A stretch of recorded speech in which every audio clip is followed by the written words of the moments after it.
Então, boa noite, bem-vindos a mais uma live da Capivara Cafeinada, né? Hoje nós vamos falar sobre um tópico muito interessante. Nós vamos resolver um problema que une probabilidade, teoria dos números e o método de Dirichlet da... Desculpa, é uma novidade para mim também, mas o método da hipérbole de Dirichlet, que é um tópico muito interessante. Eu não sei se vocês conheciam, eu pessoalmente eu não conhecia, fui conhecer com esse problema e estou muito animado aqui para trazer para vocês. Então, se você ainda não é inscrito, já se inscreve aqui no canal. Acesse lá o nosso Instagram também. Nosso Instagram tem muita coisa legal. Sempre posto lá coisas relacionadas à live também. Dessa vez eu atrasei um pouquinho, mas a gente tenta postar lá quais são os exercícios que nós vamos resolver primeiro, e também algumas informações sobre esse tipo de tecnologia que nós estamos usando. Esse é o canal da Capivara Cafeinada, onde nós falamos sobre algoritmos, estruturas de dados e maratonas de programação. Se isso te interessa, fica aí, que espero que você goste do nosso conteúdo de hoje. Então, vamos começar, né? Vamos falar aqui do problema de hoje, né? O grande problema da plataforma bCrowd. E o problema é o seguinte: sorteando dois números inteiros de A e B, entre 1 e N, inclusive, qual é a chance de que um número B seja menor ou igual ao resto de N dividido por A? Por exemplo, para 5, n igual a 5, existem 25 escolhas possíveis para A e B. Porém, os únicos pares que satisfazem o enunciado são 2 e 1, 3 e 1, 3 e 2, 4 e 1. Portanto, para n igual a 5, a probabilidade é igual a 4,25 avos. A entrada é composta de vários casos testes. Cada caso teste é composto por uma linha contendo o inteiro n. E para cada caso teste, a saída é composta por uma linha contendo a fração irredutível que corresponde ao enunciado.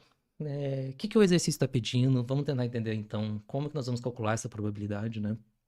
E ele te pediu essa fração que corresponde à probabilidade de você sortear ah, quantas vezes o B vai ser, né? Como é que ele colocou aqui? Quantas vezes o B é menor do que ou igual ao resto de n dividido por A. Então, a gente tem essa fração. Toda vez que a gente está falando de probabilidade, a gente pensa quais são a quantidade de casos que a gente tem, né? Quantos casos possíveis podem acontecer? E aí a gente encontra aqui esse divisor dessa fração, né? Então, se nós estamos escolhendo números de 1 a n para A e de 1 a n para B, a gente sabe que o divisor aqui vai ser n ao quadrado, né? Por quê? Porque eu tenho n possibilidades para A e n possibilidades para B. Qual que é aqui, né, esse é o denominador, qual que é o numerador dessa fração?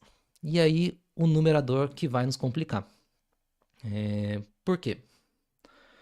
Vamos começar aqui entendendo o que o problema está pedindo, né? Então, suponha que o valor de A aqui você sorteou e o valor de A deu 1, né? Então, o resto de 7 dividido por 1 é 0, então eu tenho 0 opções para o B, que satisfazem isso. Se eu escolhi o 2, o resto de 7 por 2 é 1, então eu tenho uma opção para o B, né? E eu vou fazendo isso para cada valor. Então, 7, por exemplo, dividido por 4 tem resto 3. Eu tenho 3 valores de B possíveis que satisfazem isso tudo. E eu posso somar isso tudo aqui para eu conseguir chegar no resultado, né? Até aqui tudo bem, até aqui tranquilo. Qualquer dúvida pode mandar aqui no chat. Eu sei que tem um delayzinho entre o meu computador e o que aparece aí, mas conforme eu for vendo as perguntas aqui, eu vou respondendo também.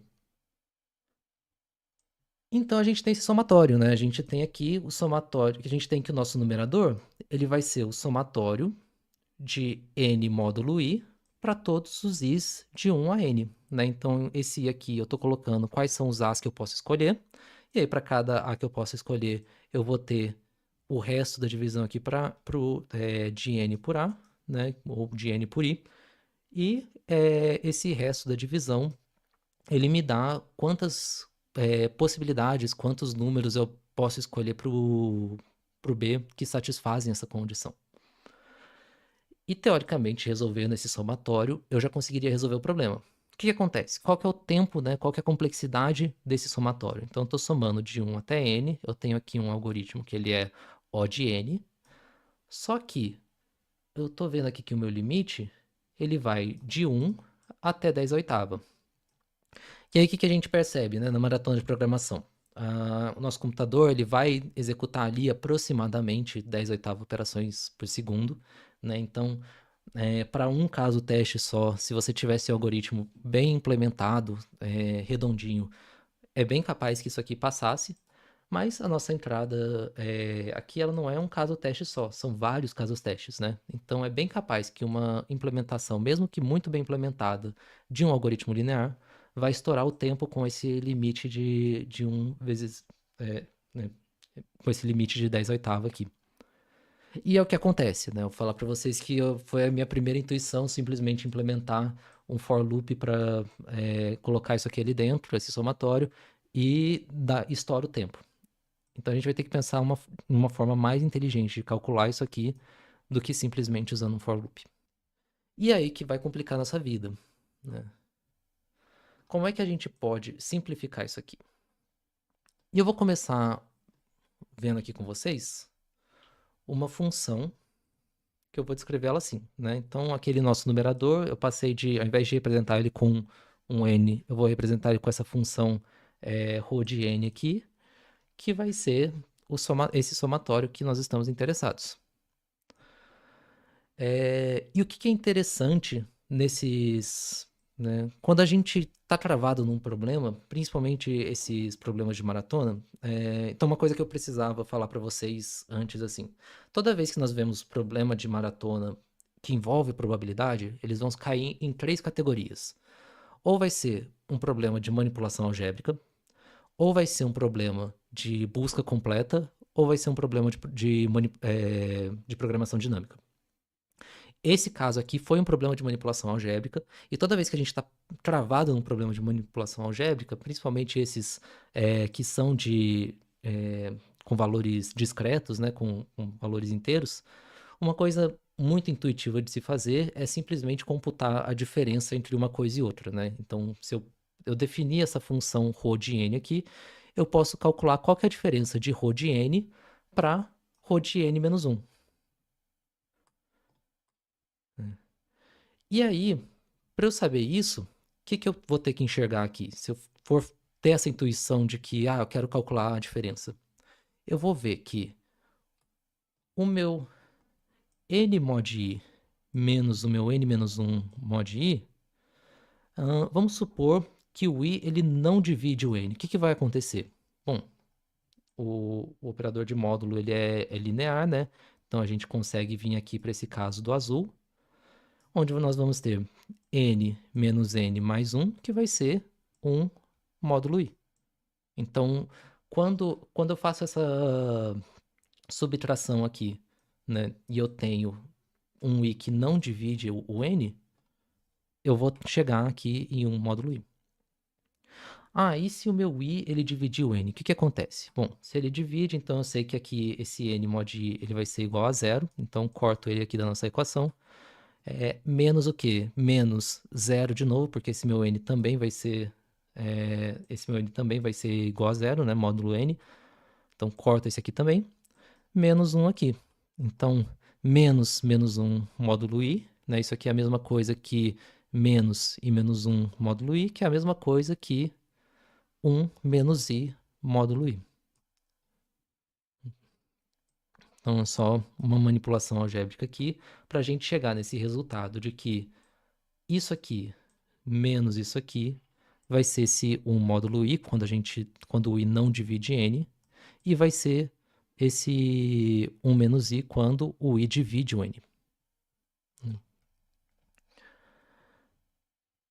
E aí a gente chega, eu falei para vocês que tirar a diferença entre duas funções é uma coisa que ajuda muito a gente a resolver o problema. Então, dá essa confusão toda aqui, esse negócio gigantesco, mas vamos por partes aqui que a gente consegue entender melhor. E aí, se em algum momento isso aqui tiver puxado, por favor, mandem perguntas aqui no chat, viu? Então vamos concentrar primeiro nessa nossa primeira parte aqui, né? O que nós temos aqui quando a gente faz quando a gente calcula esses dois valores aqui? Eu tenho que, em ambos os casos, eu vou ter o somatório de 1 até n menos 1 de n mod i, né? E também de n-1 mod i. Estou subtraindo os dois, então. Então aqui eu subtraio. Essa parte aqui, esse termo do somatório, é justamente essa função aqui, né? Essa função toda. Isso aqui é um pedaço dessa função, e aí outro pedaço eu coloquei aqui, que é esse n mod n. Só que n mod n é o que? É zero. Então, se é zero, eu corto. Elimino isso aqui. E eu vou ficar só com isso aqui. Só que eu já vi aqui em cima, né, que isso aqui vai ser 1 quando quando o i não divide n, e vai ser i menos 1 quando o i divide o n. Então, o que isso aqui me dá? Eu vou ter, e aí esse símbolozinho aqui só está falando ó, que i não divide n, e isso aqui está falando que o i divide o n. Então aqui eu vou estar somando 1 para todos os valores onde i não divide n, e aqui eu vou estar somando 1 menos i para todos os valores menores que n, onde o i divide o n. E o que eu vou fazer com isso aqui? Então, se eu estou somando 1 para todos os valores que i divide n e 1 para todos os valores que o i não divide n, então isso aqui é a mesma coisa que somar 1 para todos os valores ali entre 1 e n, né? Entre 1 e n menos 1. Só que aí eu vou fazer um truquezinho aqui, que é, eu vou somar zero nessa minha equação, né? Eu vou somar mais n e menos n aqui. Por que isso? Porque aqui, eu sei que o único valor que eu não estou subtraindo aqui, quando eu subtraio esse i, é quando o i é igual a n, né? Então, quando eu faço isso, na verdade, eu tô eliminando esse menos n aqui. Então, aqui eu estou simplesmente adicionando ele de volta. Só que como eu adicionei ele de volta nessa soma com o i, eu vou adicionar ele de volta, eu vou colocar esse termozinho de n aqui também. Então, adicionei ele de volta aqui. Eu vou ter que esse somatório aqui vai ser isso aqui. Eu vou estar somando 1 para todos os valores entre 1 e n menos 1. E vou estar subtraindo i para todos os divisores de n, incluindo n mesmo, né? E aí isso aqui tudo, mais esse n aqui. Por que eu fiz isso, né? Pode parecer meio estranho estar fazendo esse negócio, mas eu queria fazer esse somatório aqui, porque esse somatório já é uma função conhecida da matemática. Então, se você mexe um pouco com teoria dos números, você já está um pouco mais familiarizado com isso, e cenário de maratona a gente precisa estar um pouquinho mais familiarizado com isso, uma coisa que a gente vai precisar é conhecer essas funções já da teoria dos números que a gente já são mais padrões, que a gente está mais familiarizados.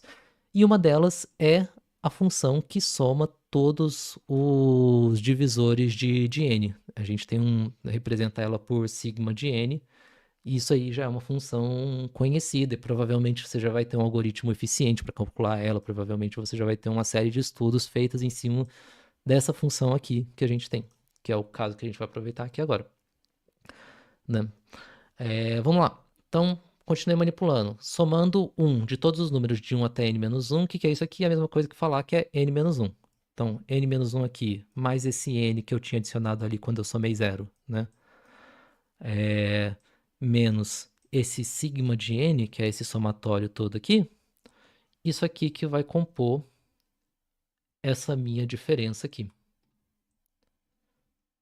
E aí eu cheguei nessa minha diferença, eu achei uma relação de recorrência aqui, que eu consigo reorganizar ali os parâmetros. Boa noite, Valded, tudo bom? Espero que goste aí da live. Boa noite de Goiânia. E aí a gente pode reorganizar aqui e a gente chega nessa recursão, onde nosso ρ de n vai ser igual a 2n menos 1 menos o nosso sigma de n mais o nosso ρ de n menos 1. E vamos tentar expandir um pouco isso aqui, né? Então a gente tem esse ρ de n menos 1. Se a gente expande isso aqui, então eu vou ter aqui 2n menos 1 mais ρ de n mais 2n menos 1 menos 1 menos ρ de n menos 1. E aí eu posso continuar aqui, né? 2n menos 2 menos 1 menos ρ de sigma de n menos 2. E continuo até eu chegar aqui no meu ρ de 0, que eu já sei que é 0, então não preciso continuar. Então, quando eu chego nesse negócio aqui, é fácil a gente ver, ó, eu tô somando aqui n, n-1, né, n-2, n-3 até chegar no zero. E eu tô somando aqui rho de n, desculpa, sigma de n, sigma de n-1, sigma de n-2, sigma de n-3 até chegar no zero ali também. Então eu tenho aqui que o meu rho de n vai ser essa função aqui, né? Vai ser esse somatório, onde eu tenho de i até n, de igual a 1 até n, de 2i menos 1 menos o meu sigma de i.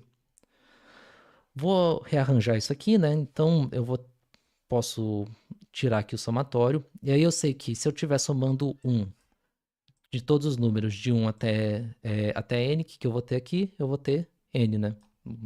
Mesma coisa que multiplicar isso aqui por n. Para esse daqui, esse somatório aqui, né? Isso aqui é essa parte aqui desse nosso primeiro termo. Posso colocar o 2 aqui multiplicando. E esse somatório é uma coisa que a gente já conhece, a gente já viu lá na escola, né? Que é aquele somatório de Gauss, né? Então, o que eu estou falando aqui? Eu estou somando todos os números inteiros de 1 até n. Se eu estou somando todos os números inteiros de 1 até n, eu já sei uma fórmula para resolver isso, que é n vezes n mais 1 sobre 2. Isso aqui é aquela coisa que a gente vê quando a gente vê progressão aritmética, na escola a gente vê essa substituição aqui. E aqui eu continuei, eu estou somando aqui todos os sigmas de i para todos os números de 1 até n. Né? Corto 2 com 2,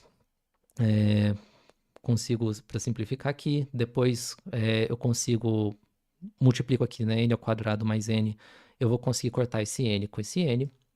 No final, eu chego que o nosso numerador é dado por essa equação aqui, n ao quadrado menos o somatório de 1 até n do nosso sigma de i.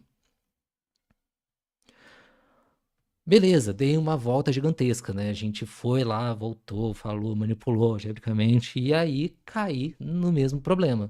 Por quê? Porque se essa equação aqui, se o problema dela... Cadê? Aqui. Se o problema de resolver esse somatório é que a gente não consegue resolver isso aqui em tempo linear, porque tempo linear para a gente é muito lento, então, na hora que eu olho para esse somatório aqui, eu também não consigo resolver, porque ele também está em tempo linear. Ó, eu estou somando todos os números de 1 até n, e eu ainda tenho aqui essa outra função para computar. O módulo eu sei que é rápido de computar, essa função aqui eu não sei se é rápida assim não. Então, o que que a gente vai fazer? Como é que a gente vai manipular essa nova equação que a gente encontrou para poder chegar numa forma rápida de computar esse termo aqui? Que é a grande sacada dessa questão. Como é que a gente calcula esse termo aqui, né? Como é que a gente chega nessa equação primeiro? Como é que a gente sai dali e vem para cá? E como é que a gente faz esse somatório de forma rápida? Que aí a gente vai entrar no método da hipérbole de Dirichlet. Então, o método da hipérbole de Dirichlet vai ser um conteúdo muito mais denso do que eu realmente consigo cobrir aqui. Então, como vocês já sabem, quem já está aqui há mais tempo, eu sempre deixo esse conteúdo no Medium aqui disponibilizado para vocês. E aqui eu deixei alguns recursos que vocês podem conferir que fala sobre esse método. Eu vou dar um pequeno overview aqui sobre tudo isso, mas acho que a gente tem uma explicação um pouco mais aprofundada, se vocês quiserem ir lá e conferir.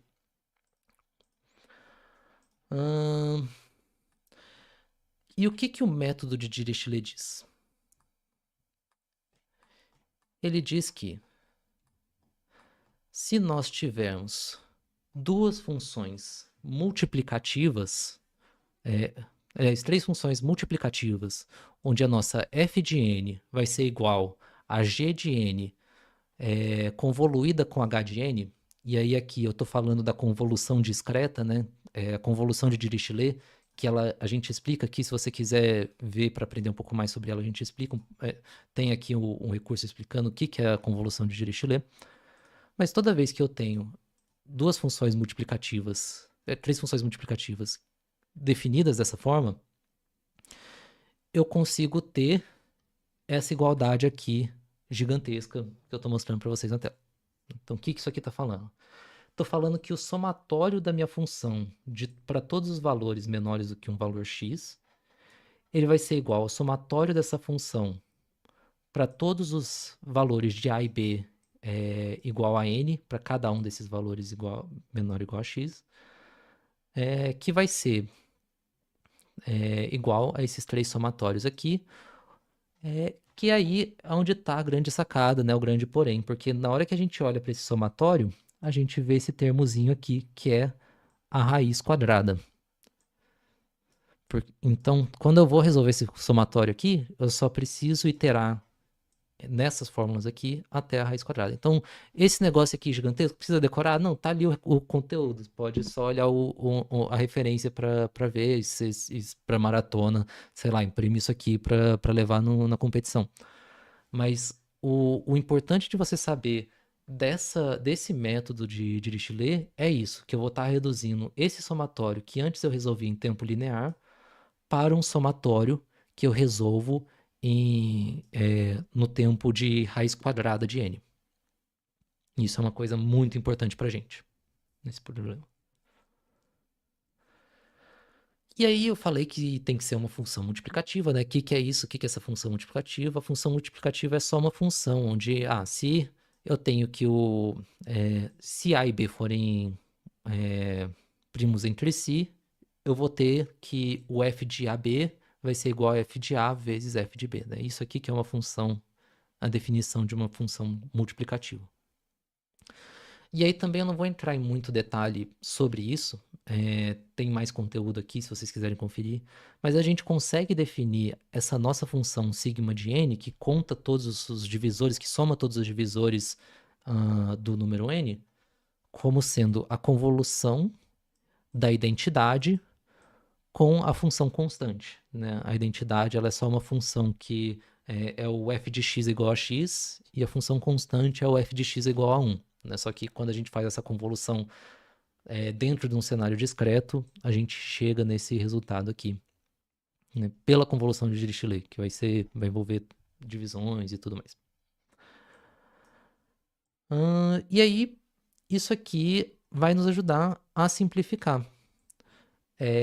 Então a gente tem aquele somatório que a gente quer resolver, que é o somatório de todos os valores de sigma i, né, para todos os i's menores que n, e a gente pode fazer esse somatório para todos os i's menores que n de m vezes d, para todos os pares md igual a i, né, eu vou estar somando só o d ali desses pares. Ah, João, não entendi bulufas que você falou, sabe? Você rodou, isso aqui mostrou essa forma grande complicada, que você tá falando? E aí, a grande sacada do problema, né, e o passo importante que vocês têm que ter em mente aqui, é que na hora que eu tô falando, que eu tô transformando esse nosso somatório nesse outro somatório, o que eu tô falando aqui é simplesmente que o somatório, se eu somar todas as somas de divisores de todos os números menores que n, menores ou iguais a n, é a mesma coisa que eu somar todos os divisores de todos os números menores ou iguais a n. Então, o que eu tenho aqui é simplesmente que, se o número é divisor de 2, eu vou somar, se divisor de 3, de 2 não, né? Péssimo exemplo, mas se ele é divisor de 4, eu vou somar, se é divisor de 5, eu vou somar. Entre 2, 2 divide 2, né? Então, entra nessa soma. Mas é só falando, eu vou estar somando aqui todos os divisores de um número. E aí uma coisa importante para a gente perceber também, que se a gente tem o número n, que ele é expresso dessa forma, de m vezes d, a gente tem uma restrição que vai facilitar a nossa vida aqui, que é, se o nosso d for menor do que a raiz quadrada de n, for menor ou igual a raiz quadrada de n, então o nosso m, ele necessariamente precisa ser maior ou igual a raiz de n. Né? Se eu divido ali o nosso n por d, e o nosso d é menor do que a raiz de n, então eu sei que o m, que vai ser o resultado dessa divisão, vai ser maior do que n. E a mesma coisa aqui. Se o nosso d for maior do que a raiz quadrada de n, então o nosso m tem que ser necessariamente menor. Por que isso aqui vai facilitar a nossa vida? Porque aqui, quando a gente olha nessa equação, a gente já elimina um termo. Então a gente está falando, então eu falei aqui, ó, A vezes B igual a N, o nosso A vezes B aqui é o nosso M vezes D, né? E aí eu não vou ter nenhum caso onde o meu A vai ser menor que a raiz de x e nenhum caso onde o meu B vai ser menor que a raiz de x, né? Isso aqui seria falar que eu teria um número onde eu tenho dois valores M e D, né, um número expresso por M vezes D, onde os dois são menores do que a raiz quadrada de... é, Desculpa, minha gatinha passou aqui, tá vendo aqui a região, me distraiu aqui um pouquinho. E aí, se a gente já eliminou esses termos, a gente pode concentrar só nesses aqui, né? Então, como é que eu vou reescrever esses termos aqui da nossa soma?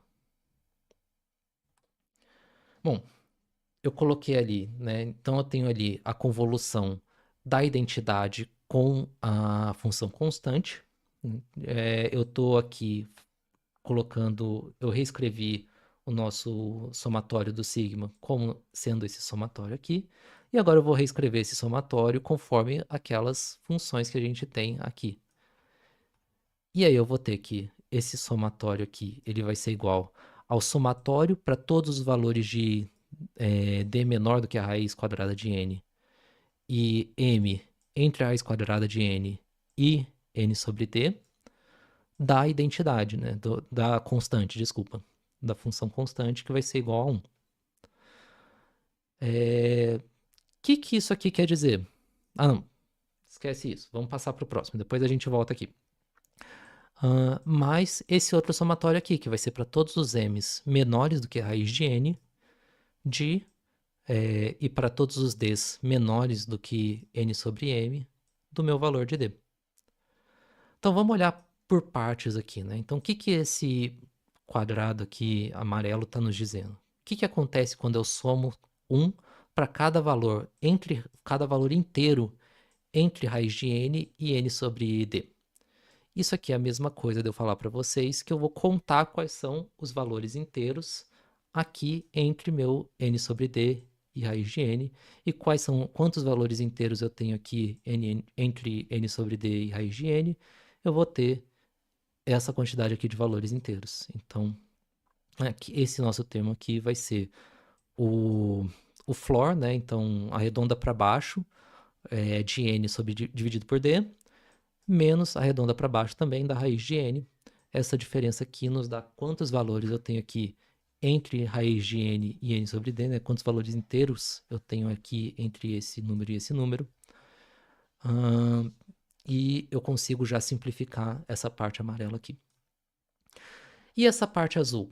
Bom, eu estou somando todos os valores de 1 até n sobre m, né? Todos os valores inteiros de 1 até esse valor. Então, se eu estou somando todos os valores inteiros de 1 até aquele valor, de novo eu entro ali naquela soma de Gauss, né? Que a gente vê na escola. E a gente consegue colocar aqui. No caso, eu arredondo para baixo n sobre d, mas vocês conseguem ver aqui que é a mesma coisa, que é o nosso n mais 1 sobre 2. Então, eu simplifico de novo esse somatório aqui. E aí, eu simplifico aqui. O que eu vou ter? Eu vou ter que o nosso somatório que a gente está interessado aqui, de todos os valores de sigma, de i, ele vai ser esse nosso termo grandão aqui, que ele vai estar falando o quê? É o nosso d multiplicado por esse valor aqui, que vai ser quantos valores eu tenho entre n sobre d e raiz de n. Isso aqui mais o nosso somatório, né, para todos os m's menores do que raiz de n sobre d vezes n sobre d mais 1, né, sobre 2. Resolvi o problema, porque esse somatório aqui agora, a gente consegue resolver cada um deles em tempo de raiz de n. Então, eu só preciso iterar até raiz de n para resolver isso aqui. Se eu só preciso iterar até raiz de n, eu consigo resolver isso aqui muito mais rápido, mas muito mais rápido do que eu tinha antes. Então, vamos lá para o nosso código, né? O que eu vou fazer? começar aqui com o C++. Eu vou pegar aqui, vou ler o nosso número. Para o nosso numerador, eu vou ter ali aquela nossa formulazinha, né? Então, qual que é a nossa formulazinha? É o nosso n ao quadrado menos a nossa soma dos sigmas. Então, nosso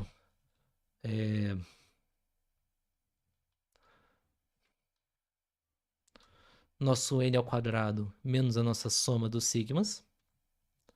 E para o nosso denominador, eu vou ter o n ao quadrado. Acho o numerador e o denominador. Ele pediu para a gente simplificar a fração. Então, o que eu vou fazer? Eu vou só dividir pelo MDC entre os dois números e eu chego aqui no resultado. Ah, e qual que é essa função soma dos divisores que eu estou vendo aqui? Essa nossa função aqui. Então, eu começo aqui somando, né, com total igual a zero. E aí eu vou iterar de 1 até raiz de n. Então, vamos lá na nossa fórmula de novo. Vou iterando de 1 até raiz de n e resolvendo esse nosso somatório aqui, né, onde eu tenho d vezes n sobre d menos raiz de n, né, esse nosso termo aqui. E aí depois eu também itero de novo de 1 até raiz de n com esse nosso termo aqui.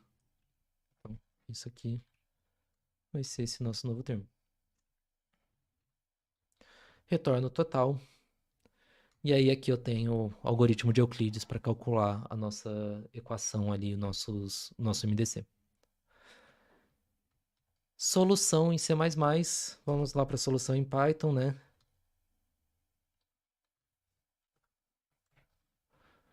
E a gente vê que é a mesma coisa. Então aqui eu criei uma função solve, que ele vai estar simplesmente recebendo o valor de n e calculando aqueles valores para a gente.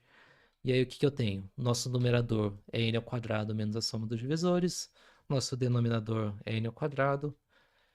Consigo achar aqui o MDC entre esses dois números, divido pelo MDC para simplificar a fração e retorno o numerador e denominador, que eu vou simplesmente imprimir aqui na nossa função, né? Então aqui eu leio o nosso caso teste, calculo o numerador e denominador, imprimo ele na tela. Ah, soma dos divisores. E agora, como é que implementa? Então eu vou ter aqui o total, inicializo ele com zero. Vou iterar de 1 até raiz de n, fazendo aquele nosso somatório que a gente já viu. Depois vou somar aqui também de 1 até raiz de n, com de novo aquele nosso somatório que a gente viu, aqueles termos que a gente tem. E é isso. O exercício, ele estava mais complicado, eu acho que eu vou, só para mostrar para vocês.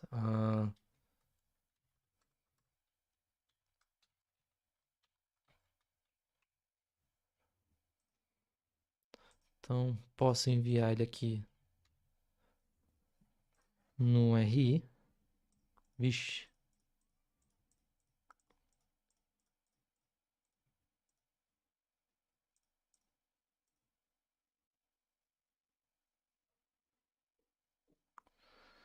E tá aí o resultado. Alguma dúvida? Ficou claro? Esse daqui foi um problema bem mais denso, é uma manipulação algébrica bem complicada que a gente teve que fazer. Eu sei que eu dei muitas voltas, talvez eu tenha perdido vocês em algum momento aqui. Mas se tiverem alguma dúvida, por favor, me falem. Ah, ou qualquer coisa também, postem aqui embaixo, postem eh, eh, nos comentários com as dúvidas que eu posso vir aqui respondendo. Tô enrolando aqui um pouquinho só para ver se tem dúvida ou não, mas espero que vocês tenham gostado. Esse método aqui do eh, da hipérbole método da hipérbole de Dirichlet é um método novo para mim, conheci agora, mas pelo jeito tem como a gente otimizar pra caramba o código com ele, eh, com essa parte aqui, né, para a gente poder transformar ele de linear para raiz de n. Então, uma técnica que eu achei muito interessante. Eu gostei de ver, espero que vocês tenham gostado também. Muito obrigado, Lucas. Muito obrigado. É, Bom, acho que é isso. Então, se nenhuma dúvida aqui, muito obrigado pela presença de todos vocês e até a próxima.